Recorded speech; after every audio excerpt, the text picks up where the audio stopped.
Bon après-midi, mesdames, messieurs, bienvenue dans cette vidéo. Aujourd'hui, nous parlons des Lions indomptables du Cameroun. Les Lions indomptables du Cameroun, autant pour moi, qui ont été éliminés lors du troisième tour qualificatif pour les Jeux Olympiques Paris 2024.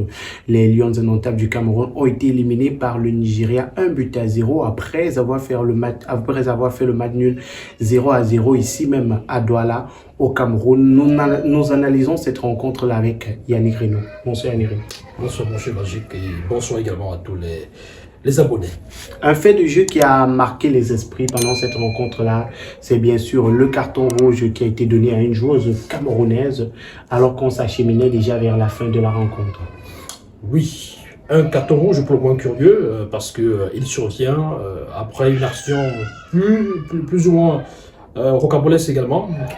Il y a cette affaire de Gris-Gris qui voilà, ne cesse de faire beaucoup de buzz sur la toile, et aussi dans les milieux de foot, dans les milieux de sport en Afrique. Les Lions, visiblement, accusaient ou alors soupçonnaient que les Nigérians avaient des gris-gris dans leur filet. Et donc on a vu, pendant qu'une Lionne discutait avec, je crois que c'était avec Oshuala, il y en a une autre qui a faufilé et qui a essayé de pénétrer les buts des Nigérians. Elle a été à un moment donné, elle a été stoppée ou alors ralentie dans son élan par la gardienne de but qu'elle a repoussée, qu'elle a bousculée. Donc il y a eu cette bousculade là.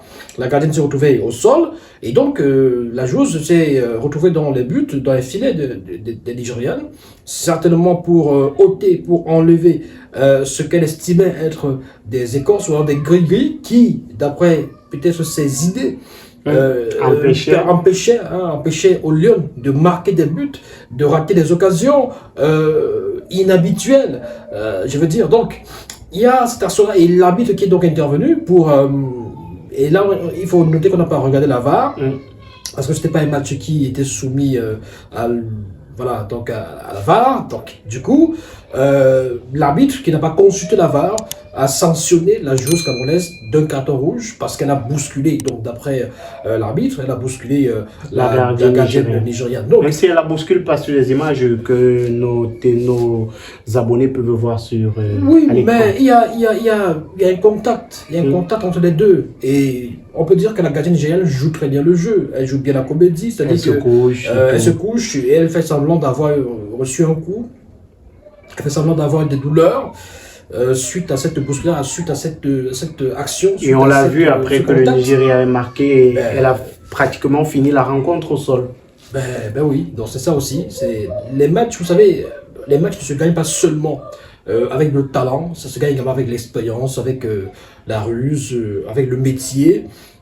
Voilà, donc il y a des joueurs qui sont réputés pour être capables de créer des pénaltys à des moments opportuns, quand on a besoin, quand le match est difficile.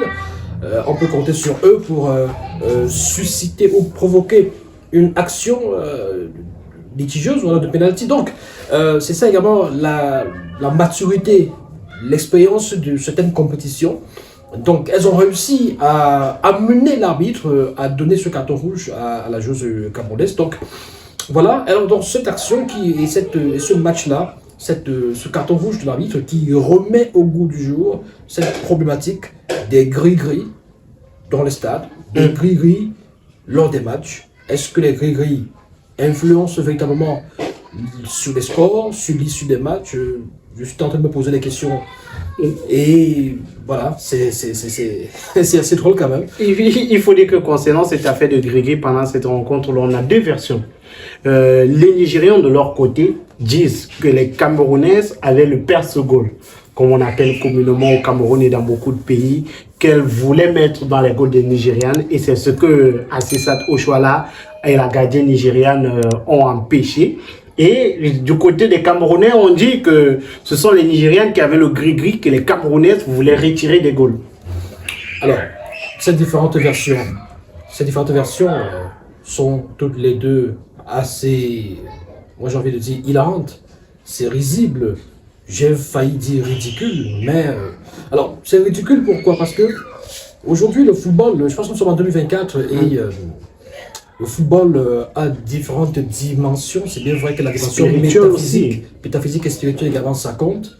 Mais un match se gagne beaucoup plus grâce aux aptitudes techniques et tactiques des joueurs et aussi de l'entraîneur. La capacité de l'entraîneur à proposer une stratégie qui met à mal celle de l'adversaire, qui permet justement aux joueurs ou aux joueuses, parce qu'on parle des Lions, qui permet justement de gagner, de contrecarrer le jeu, le système adverse et donc de gagner des matchs. Donc, la dimension spirituelle ne renvoie pas forcément à la sorcellerie.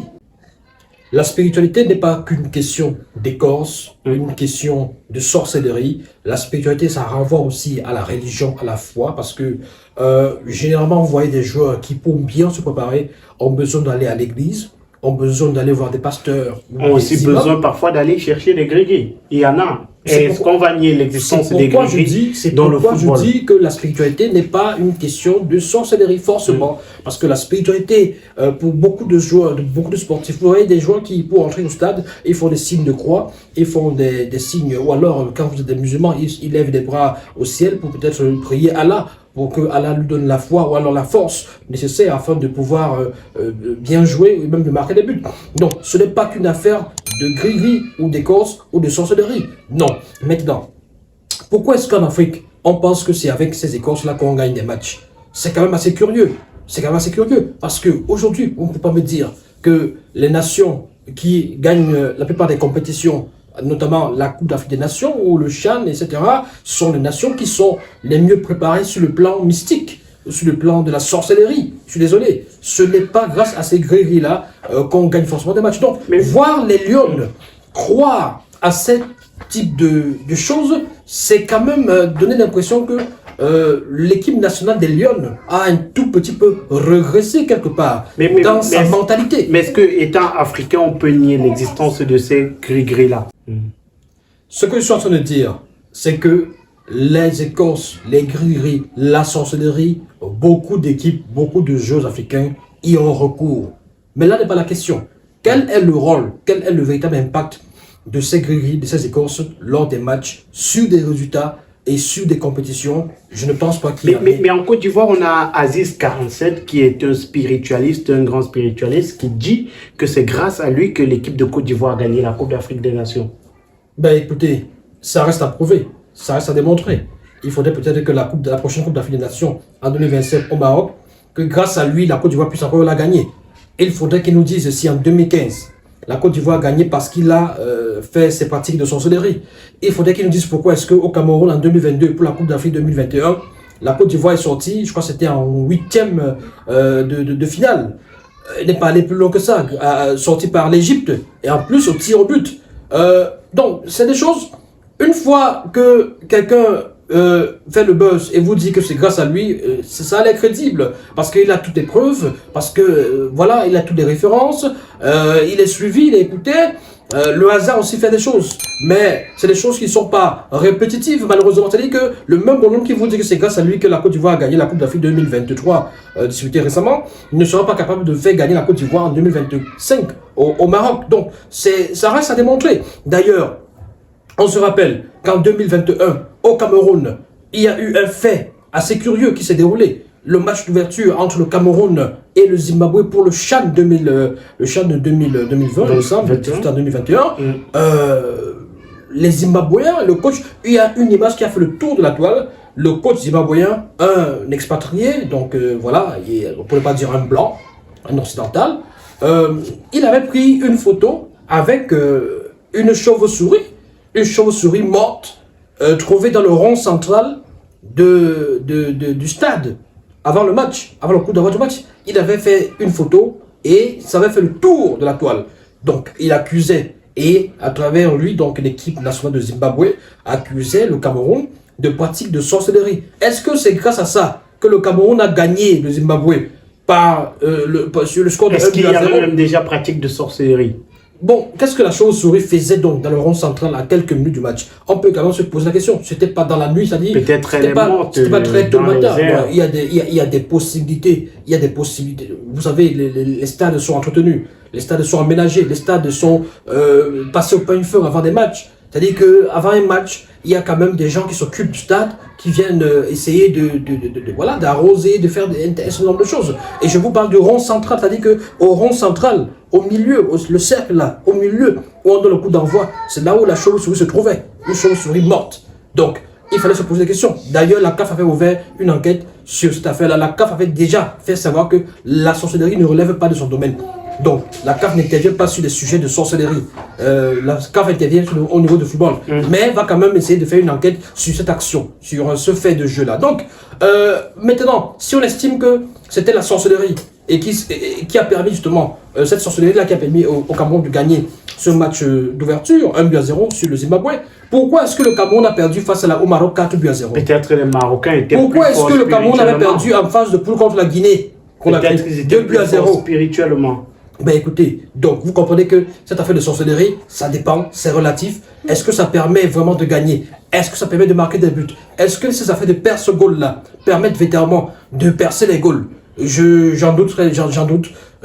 Bon, écoutez, si les Camerounaises, les Lions, véritablement ont eu besoin d'aller jeter les perce goals dans les buts des Nigérianes, donc ça veut dire que au match aller ici au Cameroun, elles n'ont pas utilisé perce goal là. Et pourquoi ne pas marquer des buts? Donc il y a des questions comme ça qu'on se pose. Et c'est quand même assez curieux de voir qu'aujourd'hui, des grandes stars, des joueuses d'une certaine carrure, d'une certaine dimension, et surtout de nations aussi prestigieuses, quand on parle de football, semblent s'en remettre à ce type de choses. C'est-à-dire que sur le terrain, on est tellement dépassé qu'on pense que c'est avec des perce goals ou avec des écorces qu'on peut gagner des matchs. D'un côté, vous avez des gens qui estiment que dans les buts adverses, il y a quelque chose qui empêche de marquer. Il faut aller enlever ça. Donc, de l'autre côté, il y en a qui pensent qu'on vient jeter dans nos filets quelque chose qui va faire qu'on va encaisser des buts. Ça veut dire que ces personnes y croient. Ces choses-là ça veut dire que ces personnes y croient. C'est un problème. Non, mon cher Magique, le problème, la question de nous, ce n'est pas de savoir si ces choses-là existent ou pas. Le problème, c'est de voir que des gens y croient. Et c'est un problème. En 2024, de voir des joueurs. Mais si ça existe, il faut bien y croire. Non. Il y a beaucoup de joueurs qui vous diront qui vous raconteront leur expérience. Joseph Antoine, par exemple, lors d'une émission particulière spéciale sur RFI, par rapport justement à cette pratique mystique, vous disait que lui, particulièrement, il n'y croyait pas, c'était pas... Il voyait des joueurs, il voyait des coéquipiers. Il voyait des coéquipiers qui faisaient des choses, faisaient des pratiques mystiques. Je pense que la mystique, peut-être dans le sens de nuire à son concurrent, à son adversaire, faire des choses pour empêcher à l'adversaire d'être en forme, peut-être blesser son adversaire, ou alors, je ne sais pas, blesser son concurrent. Parce qu'on sait que dans beaucoup d'équipes nationales, il y a eu des histoires où deux joueurs étant concurrents, l'un a parfois eu des blessures bizarres. On a accusé l'autre. Oui, c'est la diarrhée, des diarrhées, les blessures et des oreillons même. Des oreillons, d'ailleurs. Il y a une anecdote qui circule comme ça par rapport à notre équipe nationale de football par le passé. Je ne vais pas citer les noms. Il y a un footballeur, l'une de nos plus grandes légendes de football, qui à la veille d'un match a attrapé curieusement comme ça et subitement, je crois que c'était les oreillons, et aller dans les vestiaires et aller dans la tanière et s'adresser ouvertement à un adversaire pour lui, enfin à un coéquipier pour lui dire: si ça ne finit pas avant je sais pas, avant demain matin, tu vas me sentir, un truc de ce genre-là. Donc, il a indexé clairement, et il me semble que le lendemain, il a joué le match. Donc, parce que peut-être les oreillons avaient disparu. Donc, les écorces, la mystique, c'est quelque chose qui fait partie du sport de façon générale, pas seulement le football. Parce qu'il y a beaucoup de pratiquants, d'athlètes, qui s'en remettent parfois. Parfois, pour quelqu'un, la dimension spirituelle se résume à peut-être... la croix qu'il peut peut-être arborer, et un collier, une chaîne. Parfois, la dimension mystique se résume à aller simplement à l'église la veille du match ou le jour du match pour prier Dieu. Mais pour d'autres, il s'agit d'insérer dans les bas, dans les chaussettes, des écorces, des signes d'appartenance à des sectes qui peut-être peuvent leur donner la force et l'énergie mystique nécessaire pour pouvoir peut-être passer, marquer des buts et faire la différence. Donc, pour moi, en un mot comme Amil, c'est rocambolesque, c'est honteux. C'est honteux de voir ce type d'image, de scène-là. Voilà, je pense que la CAF devrait effectivement ouvrir une enquête dessus et sanctionner les différents protagonistes. Et il faut savoir que dans beaucoup de pays, quand même, ces pratiques-là sont proscrites, sont interdites et sont punies. Au Sénégal, la Ligue de football du Sénégal, par exemple, a interdit des pratiques de sorcellerie lors des Ça veut matchs. dire que cette ligue-là pense bien que ça peut influencer les matchs. Pas que ça peut influencer les matchs, c'est curieux, c'est déjà une mauvaise image que ça renvoie pour le football. C'est une mauvaise image que de voir dans un match des gens aller jeter des écorces, aller dans les buts adverses, lancer des écorces ou bien des gris-gris. Ça ne rend pas forcément une belle image et rien que ce fait-là, la Ligue du Sénégal a interdit qu'on assiste encore à ce genre de spectacle-là. La Ligue n'a pas avoué que c'est grâce à ça que les équipes gagnent des matchs. La Ligue n'a pas avoué que c'est grâce à ces gris-gris, à ces écorces-là, que telle ou telle équipe a remporté le championnat ou bien la Coupe du Sénégal, mais a estimé que ça crée des conflits, parce qu'il faut le dire, chaque fois qu'il y a ce genre de situation, il y a toujours des conflits, il y a toujours des altercations, et on est obligé de distribuer des cartons rouges à telle ou à telle personne. Donc du coup, pour ne plus assister à cela, la Ligue du Sénégal a interdit qu'on puisse encore assister à ce genre de scène-là dans le football au Sénégal. Il y a également au Rwanda où il y a eu des scènes pareilles, et de ce côté-là également, les autorités ont décidé d'interdire encore ce type de spectacle-là, c'est-à-dire que les gris-gris, les écorces qu'on voit... Mais Yannick Renaud, moi ça, je vais dire que ça m'embête un peu. Est-ce que accepter qu'un joueur, par exemple, fasse un signe de croix sur un stade, il entre avec sa croix, et refuser après qu'un autre rentre dans un stade de football avec son écorce, ce n'est pas régner la culture africaine? Parce que derrière, tu as parlé de croyance tout à l'heure, tu as parlé de spiritualité. Il y a le christianisme, il y a l'islam, mais également il y a la culture qui vient de chez nous, qui vient de nos villages, des écorces, comme tu l'as dit tout à l'heure. Oui, la culture africaine, il faut qu'on dise à nos compatriotes et aux abonnés que la culture africaine ne se résume pas aux écorces. Parce que dans ce qu'il y a comme culture, comme tradition, il y a aussi le côté pernicieux et négatif de nos cultures. Parce qu'il y en a justement, les écorces, ça sert à quoi? C'est-à-dire les gris-gris. Les gris-gris, comme vous voyez, c'est quelque chose de négatif en fait. Parce que ça suppose, c'est-à-dire que c'est des choses qui existent dans le but de vous donner l'impression que vous pouvez...